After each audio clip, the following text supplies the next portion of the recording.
اگر ہم احادیث اور روایات کی طرف جائیں تو ہماری احادیث جو ہیں وہ چند چیزیں بیان کرتی ہیں۔ سب سے پہلی چیز جو ہم دیکھتے ہیں احادیث اور روایات میں وہ یہ ہے کہ فرمایا گیا کہ مولا جو ہیں وہ صحراؤں میں، یعنی شہروں سے دور، آبادیوں سے دور صحراؤں میں جو ہے وہ زندگی گزارتے ہیں۔ اور اس کی شاید ایک وجہ یہ تھی کہ جب غیبت شروع ہوئی تھی مولا کی، تو ہو سکتا تھا کچھ لوگ جو ہیں وہ امام کو پہچانتے ہوں جنہوں نے دیکھا ہو، تو اس لیے ضروری سمجھا گیا۔ اور اسی زمانے میں جتنی بھی ملاقاتیں ہوئیں، جیسے علی بن مہزیار کی بھی ملاقات اسی زمانے میں ہوئی، تو وہ شہر سے دور مثلا صحرا میں مولا کا جو ہے وہ خیمہ جو ہے انہوں نے دیکھا۔ ایک تو یہ ہے۔ دوسری جو چیز ہم روایات کے اندر دیکھتے ہیں، جیسے کہ امام باقر علیہ السلام سے اور امام صادق علیہ السلام سے جو احادیث آئی ہیں امام مہدی علیہ السلام کی جائے سکونت کے حوالے سے کہ وہ زمانہ غیبت میں کہاں رہیں گے، تو وہ شہر مدینہ کا ذکر ہوا ہے، اور اسے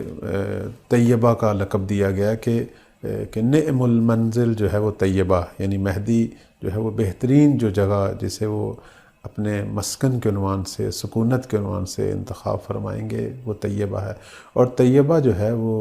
مدینہ شہر کا ہی نام ہے، یعنی مدینہ النبی، مدینہ منورہ جو ہے اس کا نام ہے۔ اور اسی طرح ہم یہ بھی دیکھتے ہیں کہ مدینہ کے شہر کے اندر رہیں گے یا مدینہ کے اطراف میں، تو یہاں بھی ہمارے ائمہ علیہم السلام نے مزید 2 جگہیں جو ہیں مدینہ کے اطراف میں ذکر کی۔ مثلا کچھ روایات ہیں جو کہتی ہیں کہ مدینہ کے ساتھ جو کوہ رضوی جسے کہا جاتا ہے، اور روایات میں کوہ فارس بھی کہا گیا ہے اسے، اس جگہ کو جو ہے وہ مولا کے قیام کی جگہ جو ہے وہ بیان کیا گیا کہ آپ غیبت کے زمانہ میں جو ہیں وہاں جو ہے وہ اپنا جائے سکونت کے طور پر آپ کی جو ہے وہ جگہ وہ ہے۔ اور یہ بھی بیان ہوا کہ کوہ رضوی میں مولا جو ہیں وہ اکیلے نہیں ہیں، ان کے ساتھ 30 جو ہیں وہ ایسے افراد بھی ہیں کہ جن کو ہماری روایات میں ابدال کہا گیا، بدل کی جمع ابدال، کہ جب ان میں سے ایک دنیا سے چلا جاتا ہے تو مولا پوری دنیا سے ایک شیعہ مومن مخلص کو انتخاب کرتے ہیں اپنی خدمت کے لیے، تو یوں وہ 30 کا عدد پورا رہتا ہے کہ جو مولا کی مختلف کاموں میں جو ہے وہ نصرت کرتے ہیں، مدد کرتے ہیں۔ اسی طرح ہم جو ہے وہ ایک اور سلسلہ جو ہے پہاڑیوں کا ذی طوا، وہ جیسے یہ دونوں جو ہیں کوہ رضوی اور ذی طوا، دونوں کا ذکر دعائے ندبہ میں ہے، اور ذی طوا کا نام بھی جو ہے وہ لیا جاتا ہے۔ ذی طوا جو ہے یہ مکہ اور مدینہ کے درمیان ایک پہاڑی سلسلہ ہے، درے ہیں پہاڑی، وہاں بھی بیان ہوتا ہے کہ مولا نے اس جگہ کو انتخاب کیا ہوا ہے۔ اور یہ دونوں جگہیں جو ہیں کہتے ہیں کہ رہائش کے حوالے سے بہت ہی مناسب ہیں، پانی کے چشمے ہیں، بہترین وہاں باغات ہیں اور یہ چیزیں ہیں جو بھی ہیں۔ اسی طرح ہم یہ بھی روایات دیکھتے ہیں کہ جو امام صادق علیہ السلام سے ہیں اور امیر المومنین امام علی علیہ السلام سے ہیں۔ ان روایات کی روح سے ہمارے ائمہ یہ فرماتے ہیں کہ مہدی وہیں رہیں گے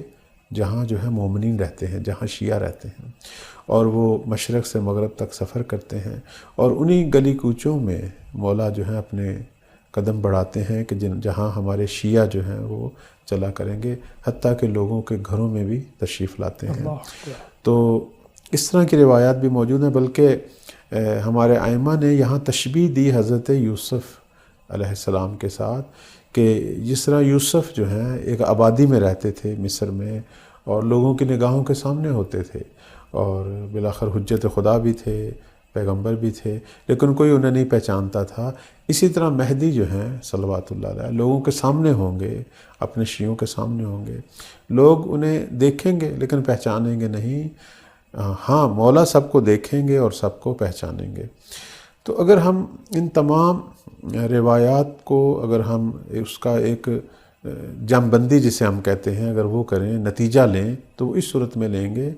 کہ غیبت کے آغاز میں مولا جو ہیں وہ شروع میں صحراؤں کو انہوں نے انتخاب کیا، چونکہ اس زمانے میں جو ظالم حکومت تھی بنی عباس کی، آدھی دنیا پر تو ان کی حکومت تھی، یہ اپنی پوری طاقت سے مولا کو ڈھونڈ رہے تھے، یہ ظاہر آبادیوں میں ڈھونڈ رہے تھے، تو مولا نے اس زمانے میں جو ہے وہ صحرا کو انتخاب کیا کچھ عرصہ کے لیے، اور نائبین خاص سے جو ملاقات ہوتی تھی یا ویسے جو خاص شیعہ مولا تک پہنچتے تھے وہ خیمہ کی بات کرتے ہیں اور وہیں مولا کا دیدار ہوتا تھا۔ لیکن بعد میں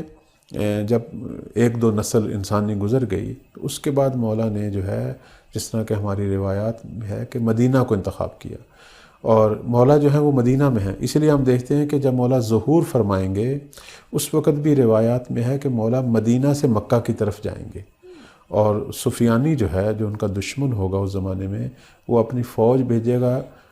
جو مولا کا تعاقب کرے گی تاکہ مولا کو شہید کریں، تو وہ فوج راستے میں ہی حکم خدا سے جو ہے وہ عذاب الہی کا شکار ہوگی اور وادی بیدا میں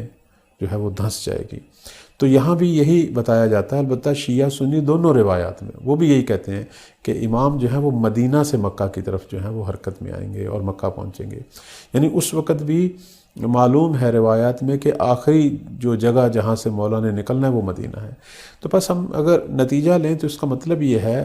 کہ مولا اگرچہ پوری دنیا میں ان کی آمد و رفت ہے جس طرح بعض روایت کہتی ہیں، اور ان جگہوں پہ آتے جاتے ہیں کثرت سے جہاں ہمارے شیعہ ہیں، وہ اللہ نے ان کو طاقت دی ہوئی ہے۔ آج تو انسان بھی ٹیکنالوجی سے ایسی طاقتیں حاصل کر چکا ہے کہ چند گھنٹوں میں جو ہے وہ ایک ملک سے دوسرے ملک، ایک بر اعظم سے دوسرے بر اعظم۔ تو مولا بھی اللہ کی دی ہوئی طاقتوں سے جو ہے ان تمام علاقوں میں آتے جاتے ہیں مشرق سے مغرب،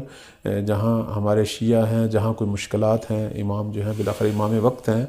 وہ ان مشکلات کو دیکھتے ہیں اور جہاں حکم خدا ہوتا ہے اسے حل کرتے ہیں۔ لیکن مستقل جو ان کی جائز سکونت ہے کہ جہاں آپ استراحت فرماتے ہیں اور رہتے ہیں، وہ وہی مدینہ ہے، اور مدینہ کے اطراف میں یا کوہ رضوی ہے یا کوہ زیتوا ہے۔